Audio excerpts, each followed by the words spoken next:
I'm walking around in the circle of life, doing the things I know, walking the same ways 100 times with the same soul.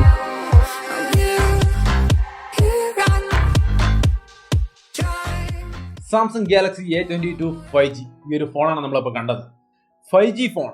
ഇനി അങ്ങോട്ടൊരു phone എടുക്കുമ്പോൾ തീർച്ചയായിട്ടും ഒരു 5G phone ആയിരിക്കണം, അതിലൊരു സംശയമില്ല. കാരണം ഇനി അങ്ങോട്ട് ഒരു വർഷത്തിനുള്ളിൽ 5G നിറയാൻ പോവാണ്. അപ്പോൾ നമുക്ക് 5G ഫോൺ ഇല്ലെങ്കിൽ പിന്നെ ആ സമയത്ത് നമുക്ക് വിഷമിക്കേണ്ട ഒരു അവസ്ഥ വരും, ഇല്ലെങ്കിൽ ഫോൺ മാറ്റേണ്ട ഒരു അവസ്ഥ വരും. സോ ഇപ്പോൾ ഒരു ഫ്യൂച്ചർ ആയിട്ട് നിങ്ങൾ 2-3 വർഷത്തേക്ക് ഉപയോഗിക്കാൻ വേണ്ടി ഒരു ഫോൺ എടുക്കുമ്പോൾ അതൊരു 5G ഫോൺ തന്നെ ആയിരിക്കണം. അങ്ങനെയാണെങ്കിൽ സാംസങ്ങിന്റെ A22 5G ഒരു നല്ല 5G ഫോണാണ്.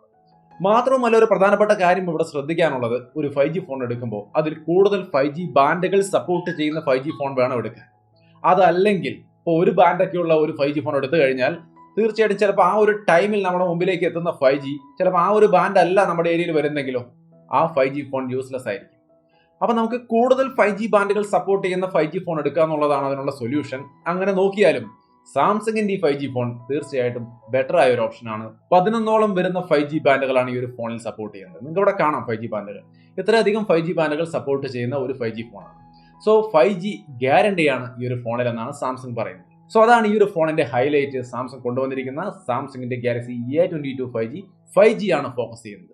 സോ അപ്പോൾ എന്തായാലും നമുക്ക് ഈ ഒരു ഫോണിന്റെ unboxing and initial impression video ആണ്. ആദ്യം തന്നെ ഞാൻ ഫോൺ കാണിച്ച് 5Gയുടെ കാര്യം പറഞ്ഞു കഴിഞ്ഞിട്ടാണ് ഫോണിന്റെ അൺബോക്സിംഗിലേക്ക് കടക്കുന്നത്.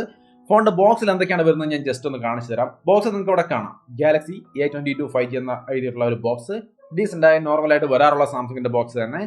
ബോക്സ് ഓപ്പൺ ചെയ്ത് കഴിഞ്ഞാൽ ഫോണാണ് ഇതിലിരിക്കുന്നത്. ഇതിനകത്ത് വരുന്ന പ്രധാന കാര്യങ്ങൾ 15 വാട്ടിന്റെ ഒരു charger, type C cable, sim ജനറേറ്ററും കാര്യങ്ങളും വരുന്നുണ്ട്. കുറച്ച് ഡോക്യുമെന്റേഷനും കാര്യങ്ങളും ഉണ്ട്. സോ ഇത്രയൊക്കെ തന്നെ ഇതിനകത്ത് വരുന്നുള്ളൂ. നമുക്കത് അങ്ങോട്ട് മാറ്റി വെക്കാം, നേരെ ഫോണിലേക്ക് തന്നെ വരാം. സോ ഫോൺ ഓപ്പൺ ചെയ്ത് നോക്കുമ്പോൾ നിങ്ങൾ ഇൻട്രോയിൽ കണ്ട പോലെ തന്നെ ഡീസന്റ് ആയ ഒരു ബ്ലാക്ക് ഫോൺ, നല്ലൊരു ഡിസൈനും കാര്യങ്ങളൊക്കെയാണ്, എനിക്ക് ഇഷ്ടപ്പെട്ടു. ഒരു ഡീസന്റ് ആയ ഒരു ഡിസൈനും കാര്യങ്ങളൊക്കെയാണ് കാണുന്നത്. ഒരു ഓവർവ്യൂ നോക്കാം നമുക്ക്. റിയർ സൈഡിൽ 48 മെഗാ പിക്സലിന്റെ മെയിൻ ക്യാമറയാണ്, 5 മെഗാ പിക്സലിന്റെ വൈഡ് ആംഗിൾ ക്യാമറ, 2 മെഗാ പിക്സലിന്റെ ബോക്കെ ക്യാമറ. താഴെ സാംസങ് ബ്രാൻഡിങ്ങും കാര്യങ്ങളൊക്കെ കാണാം. ഒരു നീറ്റായ റിയർ സൈഡ്.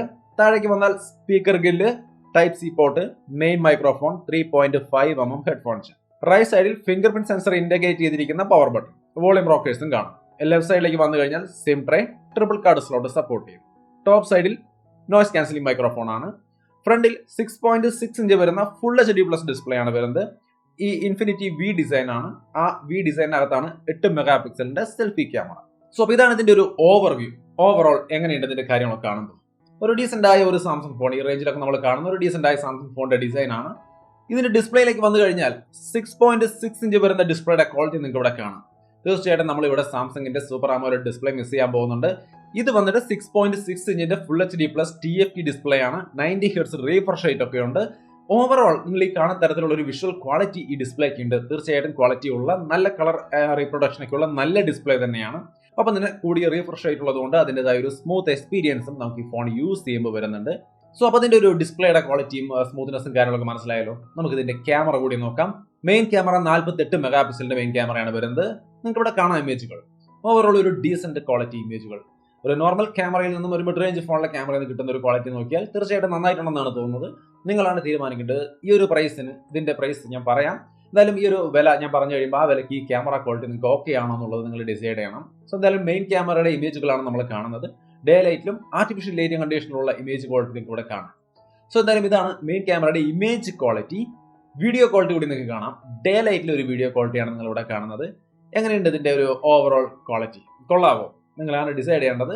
എന്തായാലും കുഴപ്പമില്ലാത്ത നല്ലൊരു ഡീസന്റ് ആയ ഒരു വീഡിയോ ക്വാളിറ്റി നമുക്ക് കിട്ടുന്നുണ്ടെന്ന് തോന്നുന്നു. എന്തായാലും ഇത് ഡേ ലൈറ്റിലെ വീഡിയോ ക്വാളിറ്റിയാണ്. ആർട്ടിഫിഷ്യൽ ലൈറ്റിംഗ് കണ്ടീഷനിലെ വീഡിയോ സാമ്പിൾ കൂടി നിങ്ങൾക്ക് ഇവിടെ കാണാം. ഇതിന്റെ മെയിൻ ക്യാമറയുടെ ആർട്ടിഫിഷ്യൽ ലൈറ്റിംഗ് കണ്ടീഷനിലെ ഒരു ക്വാളിറ്റിയാണ് കാണുന്നത്. 20,000 ഒരു ആവറേജ് ലൈറ്റിംഗ് കണ്ടീഷനാണ്. അപ്പോൾ ഇവിടെ നമുക്ക് ഈ ഒരു വിലയ്ക്കുള്ള ക്വാളിറ്റി ഉണ്ടോ എന്നുള്ളത് നിങ്ങൾ ആലോചിച്ച് നോക്കുക. മെയിൻ ക്യാമറ വലിയ കുഴപ്പമില്ലെങ്കിലും ആ സെൽഫി ക്യാമറ ഭയങ്കര ഒരു കുറവായിട്ട് എനിക്ക് തോന്നിയിട്ടുണ്ടായിരുന്നു. ഇതിന്റെയൊക്കെ ഒറിജിനൽ ക്വാളിറ്റി നിങ്ങൾക്ക് മനസ്സിലാക്കാൻ നമ്മുടെ ഇൻസ്റ്റാഗ്രാമിലേക്കോ ട്വിറ്ററിലേക്കോ ചെല്ലാം. ഇൻസ്റ്റാഗ്രാമിൽ ചെന്നാൽ അവിടെ ഇമേജുകൾ ഞാൻ പോസ്റ്റ് ചെയ്തിട്ടുണ്ട്. ഡ്രൈവിൽ നിന്ന് ഡൗൺലോഡ് ചെയ്ത് ഒറിജിനൽ ക്വാളിറ്റി ചെക്ക് ചെയ്യണമെങ്കിൽ നേരെ ട്വിറ്ററിലോട്ട് ചെല്ലുക. ഞാൻ അവിടെ ലിങ്ക് കൊടുത്തിട്ടുണ്ട്. സോ ഇപ്പോൾ നിങ്ങൾക്ക് ഒരു ഏകദേശ ഐഡിയ കിട്ടിയിട്ടുണ്ടാവും ഇതിന്റെ മെയിൻ ക്യാമറയുടെ പെർഫോമൻസ് എങ്ങനെയുണ്ടെന്നുള്ളത്. പോർട്രേറ്റ് ഇമേജും കാര്യങ്ങളൊക്കെ ഇതിനകത്ത് പോസിബിൾ ആണ്.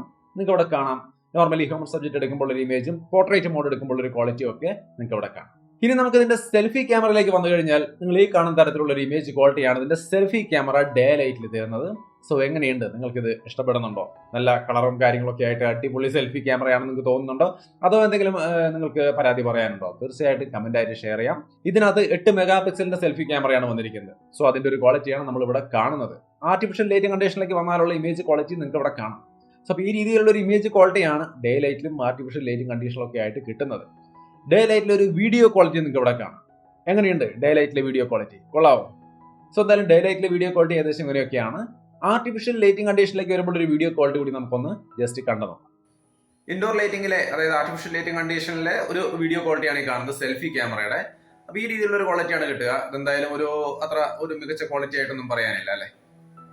സോ അപ്പോൾ അതാണ് ഇതിന്റെ ക്യാമറ ക്വാളിറ്റിയും കാര്യങ്ങളൊക്കെ. നിങ്ങൾക്ക് ഏറെക്കുറെ ഒരു ഐഡിയ കിട്ടിയിട്ടുണ്ടാവും എന്ന് വിചാരിക്കുന്നു. ഇതിന്റെ പ്രൊസസ്സർ MediaTekന്റെ Dimensity 700 എന്ന പ്രൊസസ്സറാണ്. അത് പറയുന്നതിന് മുമ്പ് വീഡിയോ ഇഷ്ടപ്പെടുവാണെങ്കിൽ തീർച്ചയായിട്ടും സബ്സ്ക്രൈബ് ചെയ്യാൻ മറക്കല്ലേ. നമ്മുടെ ചാനൽ സബ്സ്ക്രൈബ് ചെയ്യുക. സബ്സ്ക്രൈബ് ചെയ്യുമ്പോൾ ബെല്ലൈക്കൺ പ്രത്യേകം എനേബിൾ ചെയ്ത് വെക്കുക. വീഡിയോ ഇഷ്ടപ്പെട്ടാൽ തീർച്ചയായിട്ടും ലൈക്ക് ചെയ്യാൻ മറക്കല്ലേ. ലൈക്ക് ചെയ്തും ഷെയർ ചെയ്തൊക്കെ നമ്മളെ സപ്പോർട്ട് ചെയ്യാം. ഇനി ഇതിന്റെ പെർഫോമൻസ് MediaTekന്റെ Dimensity 700 എന്ന പ്രൊസസ്സറാണ്. ഈ ഒരു പ്രൊസസ്സറിന്റെ പെർഫോമൻസ് ഞാൻ ഓൾറെഡി പറഞ്ഞിട്ടുള്ളതാണ്. നോർമലി നല്ല പെർഫോമൻസ് ആണ്, യാതൊരു ഇഷ്യൂസും ഇല്ല. ഒരു ഗെയിമിംഗ് സെൻട്രിക് പ്രൊസസ്സർ അല്ല, നോർമൽ യൂസിന് തീർച്ചയായിട്ടും അടിപൊളിയായിട്ടുള്ള ഒരു പ്രൊസസ്സറാണ്. വേറെ യാതൊരു ലാഗും കാര്യങ്ങളും ഇതിന്റെ പെർഫോമൻസിൽ വരുന്നില്ല. നിങ്ങൾക്ക് ഇവിടെ കാണാം, വളരെ സ്മൂത്ത് ആയ ഒരു യൂസർ എക്സ്പീരിയൻസ് ആണ് നമുക്ക് കിട്ടുന്നത്. ഇതിനകത്ത് വരുന്നത് 6GB റാമിന്റെയും 8GB റാമിന്റെയും വേരിയന്റുകൾ വരുന്നുണ്ട്. രണ്ടിലും 128GB സ്റ്റോറേജ് തന്നെയാണ്. പിന്നെ നിങ്ങൾക്ക് മെമ്മറി കാർഡൊക്കെ 1TB വരെയുള്ള മെമ്മറി കാർഡ് യൂസ് ചെയ്യാം. ട്രിപ്പിൾ കാർഡ് സ്ലോട്ട് ഉണ്ട്. OTG സപ്പോർട്ടും കാര്യങ്ങളൊക്കെ വരുന്നുണ്ട്. സോ സ്റ്റോറേജ്, റാം ഈ മേഖലകളിലൊന്നും യാതൊരു ഇഷ്യൂ ഇല്ല. അതുകൊണ്ട് തന്നെ പെർഫോമൻസും വളരെ സ്മൂത്ത് ആണ്. Android 11, One UI 3.1 എല്ലാം കൂടി ചേർത്ത് നല്ല പെർഫോമൻസ് നമുക്ക് ഇതിനകത്ത് തീർച്ചയായിട്ടും കിട്ടുന്നുണ്ട്. ഗെയിമിംഗിലേക്ക് വരുമ്പോൾ ഒരു സാമ്പിളൊക്കെ നിങ്ങൾക്ക് ഇവിടെ കാണാം.